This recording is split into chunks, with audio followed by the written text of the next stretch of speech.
Bonjour à tous, pour ceux qui ne me connaissent pas, je m'appelle Lynn, je suis tatoueuse sur Saint-Raphaël et depuis peu élève analyste chez IFI.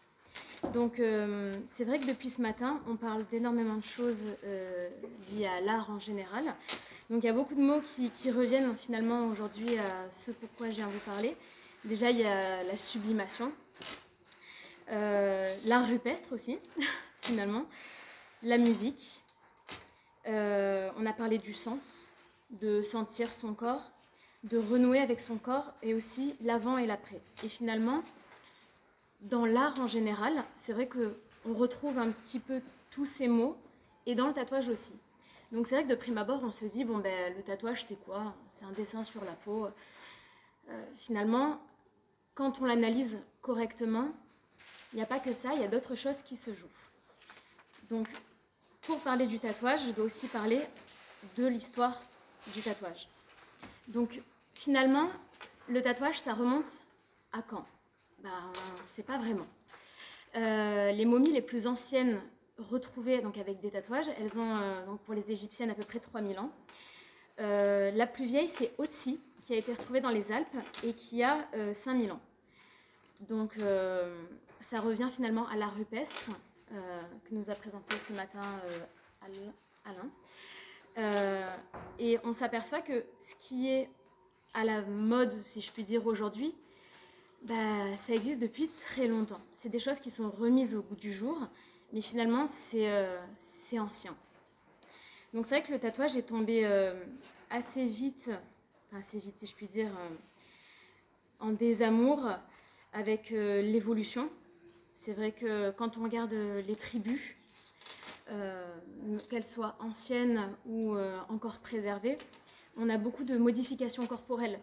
Donc la modification corporelle, elle est là pour marquer un passage. Par exemple, on va avoir de la scarification. On va avoir aussi comme une carte d'identité finalement dans les tribus marquisiennes, sur les îles Marquises, etc. Le chef du village qui va porter un tatouage sur une partie du visage bien spécifique. C'est vrai, on est vraiment sur de la carte d'identité, c'est-à-dire une tribu ne portera pas les mêmes tatouages que l'autre. Donc ça permet aussi de se reconnaître. Mais c'est vrai que si on regarde bien dans la société occidentale, tout ça, c'est assez perdu.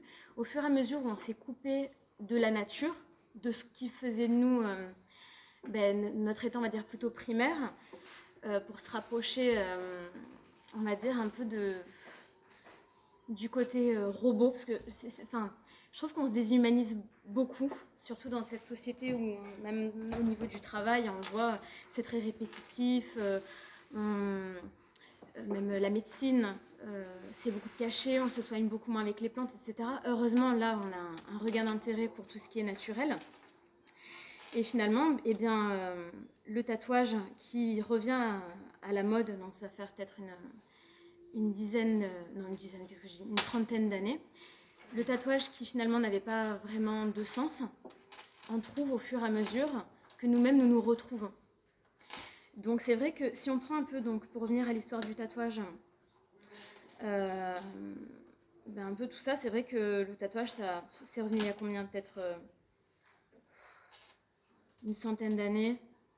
C'est vrai qu'avant, on marquait les esclaves ou autres. C'est vrai que le tatouage a un passé un peu particulier, hein.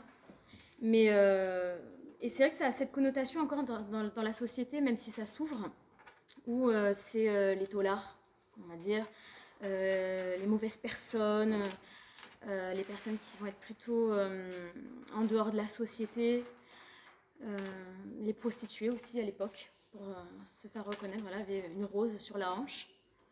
Et c'est vrai que plus le temps passe, plus ça devient à la mode. Et c'est vrai que maintenant c'est très ouvert. Mais comment dire?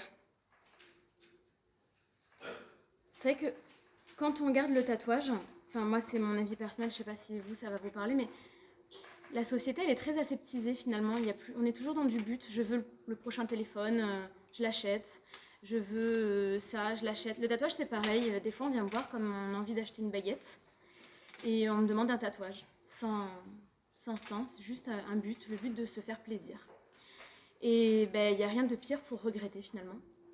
Et donc c'est de ça aussi Donc je vais aborder le thème aujourd'hui de ça, comment ne pas regretter un tatouage. Donc déjà, ça commence par lui donner du sens. On peut très bien avoir le désir de se faire tatouer sans forcément avoir une idée bien précise. Donc dans ces cas-là, quand la personne vient me voir avec ce désir-là, je vais lui poser la première question, c'est qu'est-ce que tu veux dire à travers ce tatouage? Qu'est-ce que tu veux exprimer? Quelle est son histoire finalement? Et à partir de là, dès que j'ai ce petit bout, ça fait le fil conducteur jusqu'à la réalisation du tatouage. Donc on va prendre le temps de discuter. Donc vraiment pour donner ce sens bien profond au tatouage. Et du coup de lier les symboles et la symbolique de chaque chose.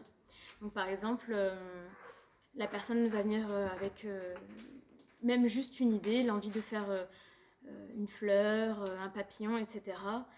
Je vais lui expliquer un petit peu l'essence de ces symboles de prime abord, puis la personne va faire du lien sur son histoire. Ou peut-être qu'en lui disant un papillon, c'est la transformation, elle va me dire ah ben non, moi les papillons, ça me fait penser au jardin de mes grands-parents, etc. Et ça a un sens aussi pour cette personne. Donc ça, c'est important de respecter ça aussi. On a chacun notre propre symbolique. Donc il y a la symbolique primaire au niveau des motifs, c'est-à-dire, comment dire, je prends l'exemple du papillon qui symbolise quand même la transformation. On passe de la chenille au papillon, mais voilà, on imprègne aussi notre propre signification là-dedans. J'ai donné l'exemple de la rose tout à l'heure. C'est vrai que la rose, pour beaucoup, c'est le symbole de l'amour, de la passion. Pour d'autres, ça va être le symbole de la mort. Donc c'est vrai que quand quelqu'un vient avec une idée, c'est intéressant de décortiquer un peu, de savoir ce qu'il y a derrière. Parce que des fois, on vient, tout à l'heure Mireille en a parlé, de la pulsion de vie, de la pulsion de mort. Ça, c'est assez intéressant parce que souvent, les gens viennent avec une idée et ne savent pas forcément ce qu'il y a derrière cette idée. Et en décortiquant, on s'aperçoit que inconsciemment, on cherche encore à se blesser à travers ce tatouage. Je vais prendre l'exemple qui se fait le plus souvent au niveau des tatouages, c'est le deuil. Donc le deuil, on y est tous confrontés un jour ou l'autre. Le deuil, c'est pas forcément la mort, c'est la fin. La fin de quoi? D'une relation amoureuse. Le départ d'une région pour aller habiter ailleurs. Voilà, la fin d'une histoire, mais aussi la mort aussi. Voilà. Et donc beaucoup de personnes veulent se faire des tatouages pour symboliser cette fin-là. Et ce qui est intéressant à voir, c'est quelle est sa démarche. Pourquoi tu veux venir te faire tatouer ça? Donc, il y en a beaucoup qui sont sur cet axe de résilience, d'autres un peu moins. Et voilà, c'est important de discuter avec la personne pour savoir ce qui se joue derrière. Parce que en dehors de l'inscription qu'on peut mettre sur la peau, il y a aussi la résonance dans le corps. Donc une personne qui va se faire tatouer quelque chose sur de la pulsion de mort, donc quelque chose de négatif, elle va le porter en elle. Donc ça, c'est par exemple ce qu'on appelle l'ancrage. Je vais vous donner un exemple tout bête. On parlait de la musique. Qui n'a pas entendu le son de l'été? Alors ça, ils nous sortent ça chaque année. La musique de l'été qui passe en boucle à la radio, qu'on entend en allant à la plage, en boîte de nuit, boire un verre chez les amis, etc. Et donc du coup, cette chanson qui berce notre été, puis qu'on n'entend plus, puis 3-4 ans après, on l'entend. Et là, tous les souvenirs, on se revoit, en train de conduire avec les copines qui rigolent, en train de chanter à tue-tête, etc. Ça, c'est de l'ancrage. Et sans s'en rendre compte, on en fait tous les jours de l'ancrage. Et donc, à travers le tatouage, ce qui est intéressant, c'est qu'on ancre par l'encre. Et donc, du coup, pour revenir sur le deuil, ce qui est intéressant, c'est à quel moment la personne va se faire ce tatouage. Est-ce que le deuil est... comment dire? La fin est proche du tatouage, la fin de cette histoire est proche du tatouage, ou plutôt éloignée? Est-ce que la personne a eu le temps de faire son deuil ou non? Donc à ce moment-là, si la personne vient faire son tatouage alors que le deuil n'a pas été encore fait, elle ancre elle ancre son émotion à travers son tatouage. Donc, si elle est sur de la pulsion de mort, par exemple, je vais me faire tatouer la date de décès de ma grand-mère. Là, je suis sur de la pulsion de mort finalement. Je note la fin. À ce moment-là, voilà. C'est à partir de ce moment-là que mon monde bascule. À partir de cette date-là, je suis endeuillée. Ce que j'ai connu n'est plus. Je vais me le faire marquer. En plus, j'ai pas fait mon deuil. Chaque fois que je vais venir voir ce tatouage, je me blesse. Je me blesse parce que finalement, je note quelque chose de très négatif.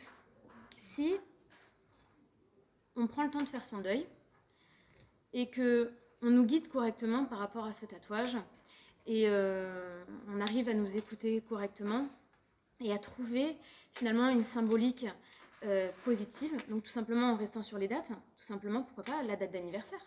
En fait, le début de la vie de cette personne, finalement, c'est aussi une forme de remerciement. À partir de ce jour-là, cette personne est née, elle est rentrée dans ma vie, elle est rentrée dans la vie du monde, elle est rentrée dans le monde. Moi, je suis née plus tard, mais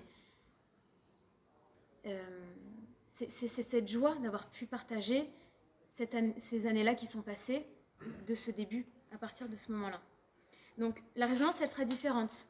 Je fête un événement, c'est une naissance. Voilà, donc ça, c'est l'exemple tout bête parce que vraiment, au niveau du tatouage, j'ai énormément de personnes qui vont se faire tatouer des dates. Après, il y a aussi des symboliques. Par exemple, je prends l'exemple de la rose parce que c'est celle qui revient souvent. J'ai une cliente qui s'est fait tatouer une rose il n'y a pas longtemps. Et c'était une rose qu'elle a prise en photo à l'enterrement de sa mère. Donc là, très difficile aussi parce que finalement, on vient inscrire un moment négatif. On ancre à tous les niveaux sa souffrance. Donc j'en ai beaucoup discuté avec elle et elle est restée sur son idée. Donc après, il faut respecter aussi le choix de chacun. Mais je lui ai fait des propositions. On peut très bien inscrire ça et puis par la suite, venir rétablir l'ordre comme un yin et un yang. Et on va venir travailler d'autres formes, d'autres dessins autour pour venir, voilà, sublimer, résilier ta souffrance. Donc on a rajouté une montre qu'elle lui avait offerte. Donc on a vraiment travaillé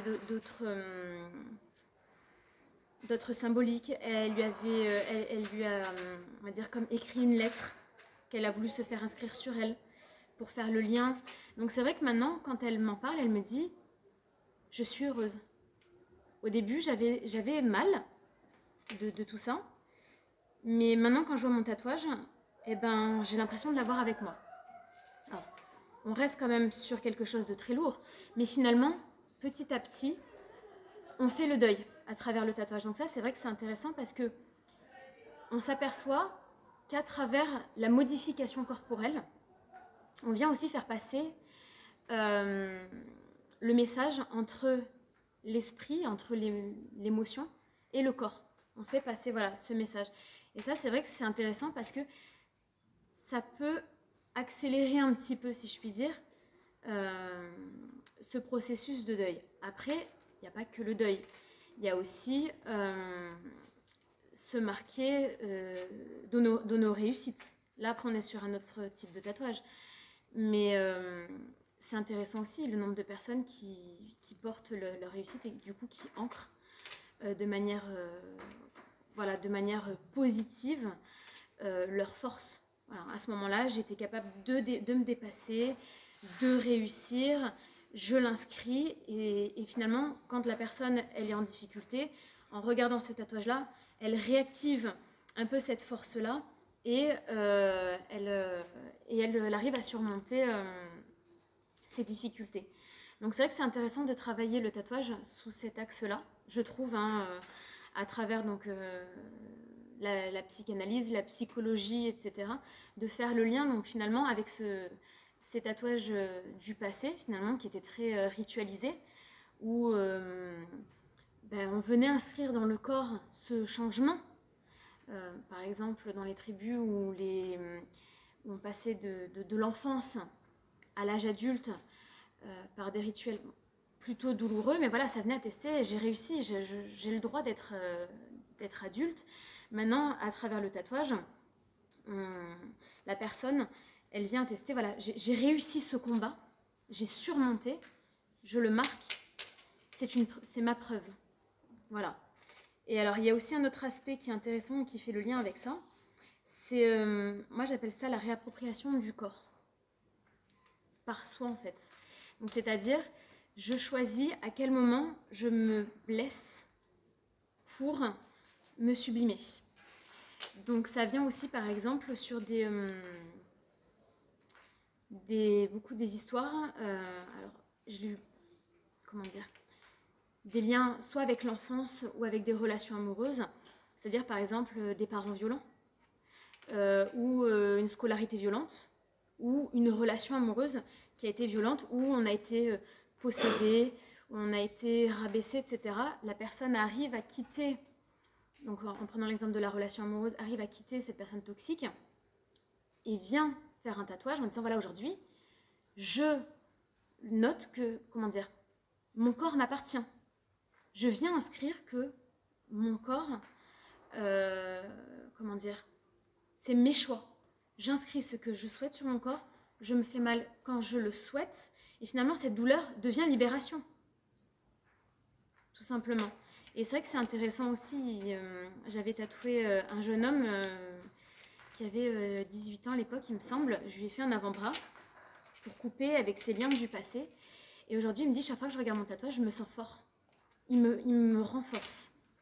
Et c'est vrai que c'est très intéressant dans le tatouage, cette connotation vraiment de force, parce que c'est vraiment ce qui revient, cette transformation et cette force. On choisit de se transformer, et la manière dont on se transforme et l'émotion qu'on y met. Donc Cécile en parlait ce matin, l'intention. Voilà, c'est très intéressant d'allier tout ça. Et finalement, dans tout ce que j'ai dit, il y a énormément de sens, et si on prend tous ces petits points et qu'on décide de travailler un tatouage de cette manière-là, finalement, eh ben, on met du sens dans son tatouage, on met du sens dans ce qu'on vient symboliser, on réfléchit si on est plutôt dans de la pulsion de vie, de la pulsion de mort, si on arrive à regarder son projet avec honnêteté, on arrive facilement à voir dans quel type de pulsion on est, si on est vraiment dans de la construction, donc on a envie d'avancer, ou plutôt de l'autodestruction. Et finalement, on a toutes les clés pour un tatouage réussi qu'on ne regrettera finalement jamais. Et je vais finir en vous donnant un exemple. J'ai un client qui a perdu sa maman. Comme quoi, voilà, le deuil est quand même très, très présent dans le tatouage. Et un jour, il m'appelle et il me dit « Lynn, je veux que tu me tatoues le visage. » Je dis « Tu veux quoi ?» Il me dit « Je veux un cœur brisé sur le visage, parce que je vois pas assez ma peine. » On se rend pas compte ce que les gens expient vraiment à travers le tatouage. Et c'est pour ça que c'est vraiment très important de bien réfléchir à ce qu'on veut faire. Et aussi, je vous donne ces clés à vous, parce que si un jour une personne de votre entourage souhaite se faire tatouer, eh bien peut-être l'inviter à se questionner sur quel est ton but dans ce tatouage. Qu'est-ce que tu souhaites exprimer? Est-ce que tu es dans le juste? Voilà, on est là aussi pour accompagner et dire, voilà, est-ce que tu vas pas te faire plus mal? Moi, cette personne-là, je lui dis, écoute, non, je te le fais pas. Réfléchis. Si un jour vraiment, alors pour le moment ça fait peut-être 5 ou 6 mois qu'il ne m'a pas donné suite, donc pour moi c'est très bien, parce que finalement c'est qu'il n'en a plus besoin. Mais voilà, il faut vraiment réfléchir pour ne pas se bousiller la vie, parce que finalement, je me sers de mon expérience comme exemple. En 2019, donc moi ça a été vraiment, pour revenir à ce que disait Magnalène, qui a vécu son accident comme une renaissance. Finalement, moi aussi, j'ai eu un traumatisme. J'ai perdu mon père. Et à cette période-là, j'ai décidé de me faire un tatouage. Que maintenant, je regrette énormément, parce que j'essaie de me faire retirer au laser. parce que quand je le vois, ce que je vois, c'est cette période-là de ma vie qui était totalement chaotique, pleine de souffrance, et, et que je ne supporte plus, je ne peux plus le voir. Voilà. Et du coup, mon axe de résilience, vraiment à travers le tatouage, j'ai retrouvé par hasard, en faisant mes papiers, une vieille carte postale de mon père, et que je ne savais même plus que je l'avais. Il me disait je te fais de gros bisous, je pense très fort à toi, je t'embrasse. Et j'ai décidé de me la tatouer, ici, à l'envers, pour que personne puisse la lire, seulement moi, dans le miroir. Donc chaque fois que j'en ai besoin, que je pense à lui ou autre, je la lis. Et finalement, ça me donne du baume au cœur parce que je me dis,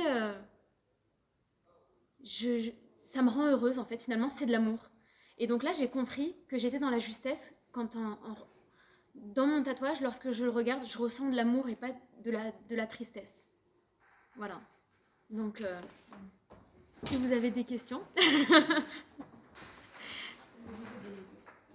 niveau des parties du corps, oui. La symbolique, quand même, je pense qu'elle peut être importante. Est-ce que conseiller à ce niveau-là aussi? Alors, encore une fois, il y a le signifiant et le signifié. C'est-à-dire ce que... Comment dire? Il y a les zones du corps de prime abord qui ont une certaine symbolique, mais après, chaque personne va y mettre aussi sa symbolique et son intention. Donc, c'est important de travailler sur les deux plans. C'est-à-dire, par exemple, le dos représente le passé, l'avant, l'avenir, les bras, on va être sur le mouvement. Par exemple, faire un tatouage autour de la cheville, ça peut, on peut être autant sur de l'ancrage que sur, comme le boulet au pied, et se bloquer. Et tout ça, ça va avec la symbolique aussi. C'est-à-dire, on ne peut pas que prendre la partie du corps qu'on choisit de tatouer. Il y a aussi la partie du corps, l'histoire, et les symboles qui vont être utilisés. Et là, en mettant tout ça en mouvement, on va savoir si on est dans la justesse ou pas, si le tatouage aura une bonne résonance dans le corps. Voilà.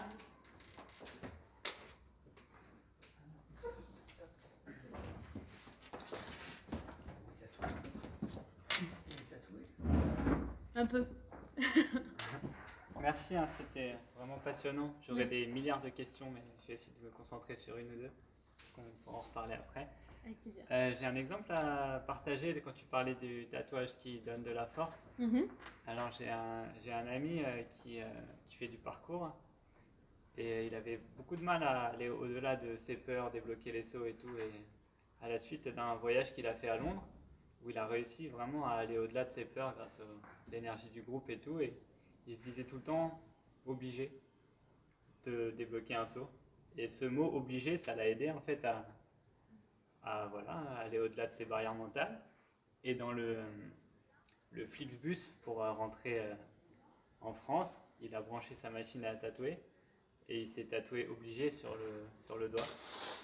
Et depuis que je l'ai revu après ça, il est beaucoup plus en confiance et il arrive tout le temps à débloquer ses sauts. Il a pris un niveau mental incroyable. C'est vraiment puissant. Alors, ce qui est intéressant, c'est que dans le sport, on voit aussi que certains, par exemple, joueurs de tennis, je ne sais plus lequel, il a vraiment, avant chaque, comment dire, j'allais dire combat, mais non. Chaque match, merci. Avant de lancer sa balle, il a ces petites mimiques pour réussir, en fait. Voilà. Alors, ce qui est hyper symbolique, vraiment... Voilà, c'est rituel et c'est intéressant parce que vraiment le rite rituel, on retrouve tout ce que j'ai un peu dit, tout ce qu'on retrouve d'ancien. Donc il se l'est tatoué lui-même, donc ce qui est hyper symbolique finalement. Et en plus ce mot qui lui donne de la force, donc là on est vraiment dans du sens. Et en plus il donne l'ancrage, donc c'est quelque chose de super positif et ça c'est génial. C'est génial, ça c'est super intéressant je trouve dans le tatouage, encore mieux de se le faire tatouer soi-même. Il n'y a pas longtemps, Manu, celui avec qui je travaille, a proposé à un de ses clients de se tatouer lui-même. C'était vivre ou mourir, je ne sais plus ce que c'était, mais c'était super intéressant parce que pour lui, c'était sa résilience à lui. son tatouage avait énormément de sens, et le fait qu'il se le tatoue lui-même, ça venait vraiment valider tout ça et attester de ce travail. Voilà. J'ai 2 autres questions, on a le temps ou c'est... Je peux, ok. Alors il y en a une, du coup, c'est sur l'aspect énergétique des tatouages. Je sais qu'il y a certains endroits par rapport au chakra où ça peut créer des... comment dire, je sais pas, des dysfonctionnements énergétiques. On m'avait parlé aussi du fait de tatouer une ligne qui fait le tour. Ça peut empêcher l'énergie de monter. Je sais pas, qu'est-ce que tu connais un petit peu de ce sujet? Est-ce que tu le prends en compte dans ton travail? Je le prends en compte pour le placement des symboles. C'est-à-dire, par exemple, dans de la réappropriation du corps, c'est souvent chez les femmes, après des relations difficiles, etc., on a souvent tendance à tatouer soit le plexus, donc du coup au niveau de la poitrine, ou même des fois sur le bas-ventre. Et finalement, c'est des lieux qui sont intéressants parce que déjà on touche à la sexualité, au côté aussi au niveau de la poitrine, la femme, le féminin. Donc on récupère donc sa féminité, on se retrouve soi-même, comment dire, à travers le tatouage. Je pense que ce qui est important, c'est la manière dont on va prendre, comment dire, dont on va percevoir le tatouage et comment on va le mettre sur notre corps. Si pour toi, la symbolique de faire un trait autour du genou, par exemple, il y a ce sens-là, je ne sais pas lequel ça pourrait être, mais où on ne coupe pas l'énergie, elle circulera toujours. C'est de l'ordre de l'inconscient après. Est-ce que inconsciemment tu souhaites couper ton énergie? C'est ça qui est intéressant aussi. C'est le travail qui est inconscient. Oui, après, c'est sûr que certains tatouages auront vraiment une résonance là où on va les placer, mais ce qui est intéressant de travailler, c'est le côté conscient et inconscient. Voilà, parce que souvent, on se fait des tatouages. Au conscient, on pense que c'est pour une certaine raison, mais à l'inconscient, des fois, on se bride. Et on fait le lien quelques années après en se disant, punaise, j'ai fait ça, pauvre, je voulais me couper, en fait. Voilà, et là, oui, on coupe son énergie si inconsciemment on n'est pas raccord. Voilà. Merci. Du coup, ça me permet de rebondir sur ma dernière question, oui. qui est sur les covers, qui est une pratique, je pense, de plus en plus répandue. Il y a même des tatoueurs spécialistes en cover. On en a aussi parlé tout à l'heure. Oui. Est-ce qu'il y a beaucoup de gens qui viennent justement te voir pour ça et qu'est-ce que tu pourrais nous dire là-dessus? Alors, déjà, c'est quoi? Alors, le cover, c'est couvrir un tatouage, alors soit qui a été raté, soit qu'on ne souhaite plus parce qu'on veut tourner la page, parce soit il a été fait dans du but, soit il a été fait dans un sens, mais dans de la pulsion de mort, dans de l'autodestruction. Et donc, alors il y a 2 solutions. Soit on vient sublimer le tatouage, et finalement, on garde l'histoire première, mais on vient rajouter quelque chose de positif dessus. Ça, c'est super intéressant parce que finalement, on garde l'essence même de ce qui aurait pu être négatif et on le transforme. Donc là, on est dans de la sublimation et vraiment dans de la résilience pure. Ou après, vraiment, si on souhaite effacer, on fait... alors, malheureusement, des fois, il y a des tatouages, c'est totalement impossible. Là, il faut passer par du laser parce que techniquement, dans la technicité, c'est impossible, à part faire un aplat noir, de faire quelque chose. Mais sinon, oui, on peut faire du cover et par-dessus rajouter du sens. Oui, c'est tout à fait possible. Par contre, après, voilà, la personne, il faut qu'elle lâche totalement prise sur son ancien tatouage. Si vraiment elle est dans de la résilience et qu'elle souhaite travailler quelque chose d'autre, sur son ancien tatouage pour plus le voir. Parce que des fois, il y a des gens qui disent, oui, je le vois plus, enfin, on le voit plus, mais moi, je le vois encore. Ah oui, et oui. La symbolique est toujours... Exactement. Est-ce qu'on est prêt à lâcher ce qui était avant? Voilà. Ok, merci. Merci à toi.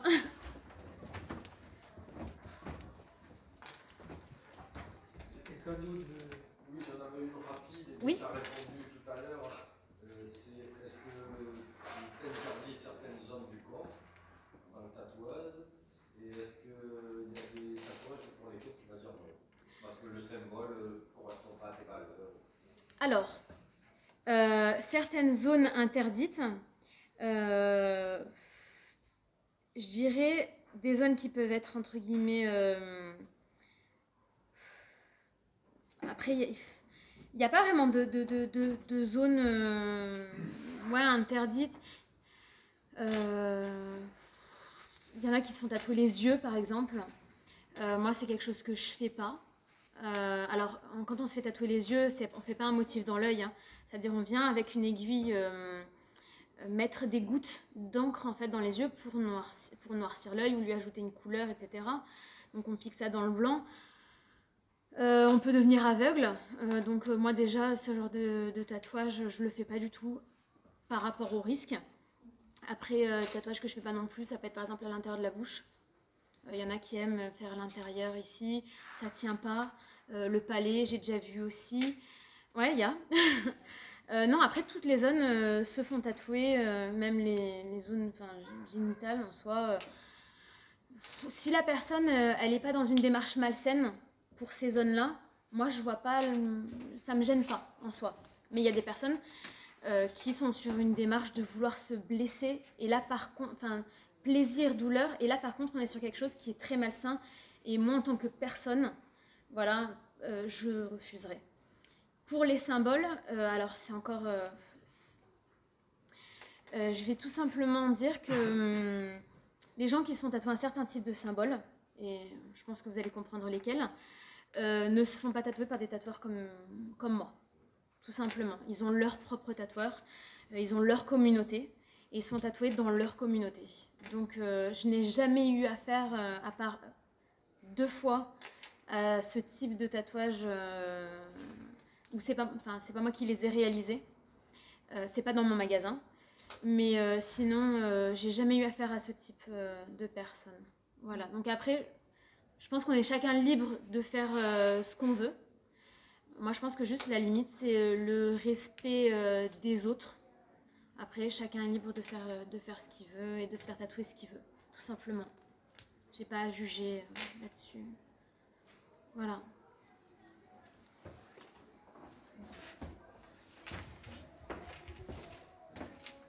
Je vais plomber un peu le truc. Je t'en prie, vas-y. Voilà, comme on est filmé, c'est quoi la différence entre le symbole et la symbolique? Bonne question. Le symbole, c'est sa représentation, je pense, physique, si je puis dire, et la symbolique, c'est l'intention qu'on y met. Alors, juste ce que tu exprimais avec... il y a quelque chose de symbolique. La symbolique, c'est ce qui parle pour le plus grand nombre. Dans une société où il y a du rite de passage, le rite, il est reconnu par tout le monde. Donc on a une société qui dysfonctionne pour plein de choses, et notamment parce qu'on ne ritualise plus. Les passages ne sont plus marqués. Un passage, c'est une diffusion, puisqu'on vit au monde sur un passage. Le premier rite de passage, c'est la naissance. Donc, il y a quelque chose dans ce que tu dis qui est très juste, c'est qu'on a une société qui a déritualisé, c'est-à-dire qui a enlevé ces rites de passage-là. Et dans certaines sociétés premières, le tatouage, la scarification, entre autres, jouait ce rôle-là. C'est-à-dire que le symbole marqué sur le corps marquait la symbolique de tout un clan. C'est-à-dire que mon corps est reconnu aussi dans sa symbolique. J'ai un corps physique, j'ai un corps social, j'ai un corps symbolique. Donc, petite fille, je suis femme, petit garçon, je suis homme. Donc, ça vient marquer quelque chose de l'ordre de la symbolique. Les symboles, c'est quand même, je vous le dis parce qu'on a en psychanalyse, un institut de psychanalyse, la symbolique, c'est aussi un fourre-tout. La symbolique, il y en a de partout. Le symbole, c'est un fourre-tout. C'est pour ça que des moments, on confond, et c'est une société qui vient confondre le symbole et la symbolique. Il y a très longtemps, j'avais eu la chance, avec Mireille, d'avoir rencontré un psychiatre qui s'appelait Jean-Pierre Schletzer, qui était psychanalyste et qui avait ouvert le premier centre d'études tibétaines en Europe dans les années 70. Jean-Pierre est mort en 2009. Mais une fois, ça m'a marqué parce qu'une enseignante en méditation lui disait « Mais moi, je passe par tel et tel symbole tibétain. » Il dit « Oui, mais on est occidentaux. » Donc les symboles, donc le symbole ne porte pas forcément sur la symbolique. Et parce que en t'écoutant, je me disais, oui, je comprends ta démarche et elle est juste. La preuve, hein, elle est juste, mais des moments quand tu dis non, c'est qu'en fait les personnes veulent marquer sur la peau en fait le symptôme. Exactement. Et ce symptôme-là, des moments ils vont le ramener en disant ah oui mais j'ai un symbole dans ce symptôme. Et en fait tu tatoues pas. Hein, c'est du symbole qui n'est pas symbolique en fait. C'est du symbole qui laisse l'autre enfermé dedans. Oui, après ça c'est à moi aussi, au tatoueur, quand il travaille de cette manière, de voir ce qui se joue derrière aussi. Parce que souvent il y en a qui viennent avec des dessins en y mettant une symbolique sur un symbole fausse. Voilà, ils mettent un faux sens sur un tatouage qui a du but pour se donner l'illusion que ce tatouage il est fait en conscience, si je puis dire. Mais comme c'est ce que j'ai dit tout à l'heure, l'honnêteté, il y a beaucoup de gens, voilà, ils sont dans cette pulsion de dire je veux le faire, j'aime ce symbole, ça me plaît, donc du coup je vais y mettre un sens pour m'autoriser à le faire parce que comme c'est pour Pierre, Paul, Jacques ou parce que j'ai fait ci, j'ai fait ça, on y met un faux sens et finalement c'est là aussi où on renforce. Exactement. On renforce, voilà. Parce que c'est très important pour les anciens élèves vont le comprendre, les plus jeunes c'est difficile. Il faut vraiment toujours être dans le registre du réel, symbolique, imaginaire. Ça veut dire que certains vont arriver, ça va être de l'imaginaire, ça va pas être du symbolique. C'est de l'imaginaire qui va faire croire que c'est du symbolique. Parce qu'il passe par un symbole, mais il reste dans l'imaginaire. Et il reste dans l'imaginaire, c'est-à-dire qu'il reste dans une forme de symptôme. Et ce qui est très intéressant, mais là, il faudrait un petit travail, c'est sur ces travails de deuil. Parce que du coup, qu'est-ce qu'on vient coller alors que normalement on doit décoller? Il y a vraiment ce mouvement coller-décoller de séparation. C'est ça. Qu'est-ce qui vient marquer, je pense que c'est comme ça que tu le dis, du deuil qui collait, mais non, c'est du deuil qui décolle. C'est ça. Et ça, c'est très important. C'est-à-dire que du coup, j'accepte là, il y a quelque chose du manque qui est là.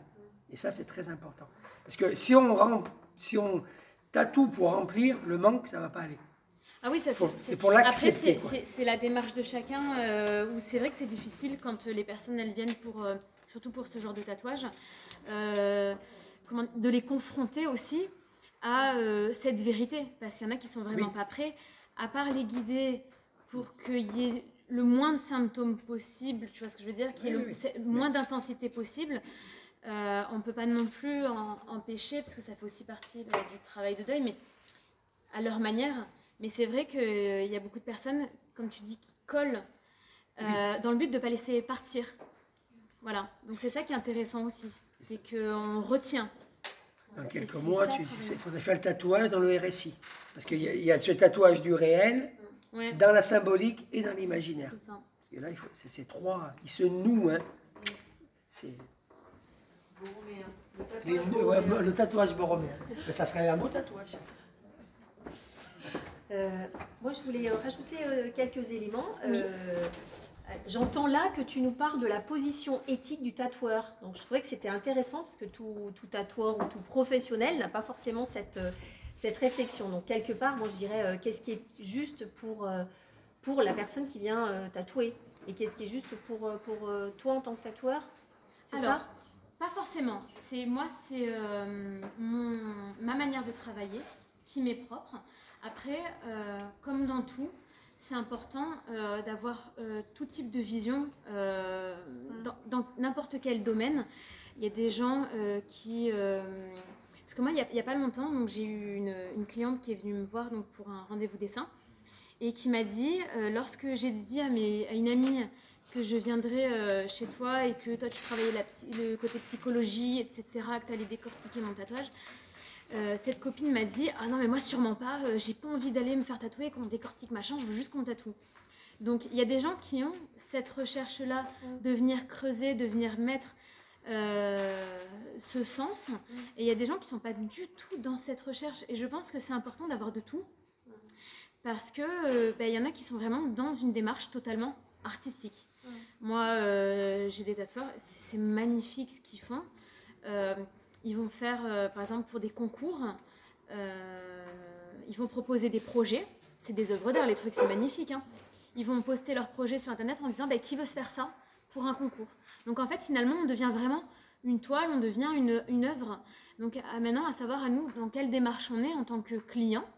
Est-ce que je veux être une œuvre d'art et porter quelque chose peut-être qui ne m'appartient pas?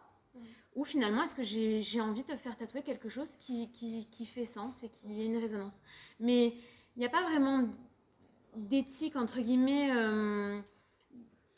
oui et non dans le tatouage. Je pense que c'est propre à chacun. Et de toute façon, on attire la clientèle, qu'on raisonne finalement. Voilà. Alors, il y avait autre chose aussi qui me paraissait intéressant à faire entendre, d'autant plus qu'il y a quand même dans les participants quand même pas mal d'élèves analystes, c'est de bien différencier, alors tu l'as dit, cette pratique qui serait de l'autodestruction versus quand même masochiste, et ce qui serait de la construction, de la co-construction. Ça, je trouvais que c'était quand même assez intéressant quand on est sur du sens, et quelque part, on peut à ce moment-là parler de tatouage réussi quand même. Et ce que je trouvais aussi intéressant, parce qu'on est quand même sur la réappropriation du corps, si c'est le cas, donc l'inscription corporelle, c'est quand même pas rien l'inscription corporelle. Hein. Ah non, non. Voilà, c'est une trace en fait.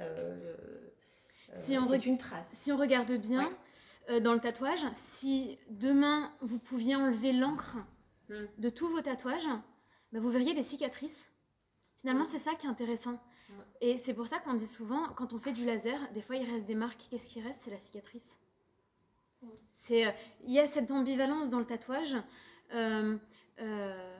positif et négatif, dans le sens où je vois pas forcément cette cicatrice parce qu'il y a de l'encre. Donc, comment dire, on vient inscrire dans le corps quelque chose et on le fait ressortir de manière positive. Enfin, tu vois ce que je veux dire? Donc voilà, c'est ça aussi qui est intéressant, c'est de quelle manière je veux marquer mon corps. Mais c'est vrai qu'il y a aussi cette notion-là, autodestruction, construction. Et c'est intéressant de savoir de quel côté on se trouve, voilà, dans le tatouage. Tout est bon? Merci. Merci à vous.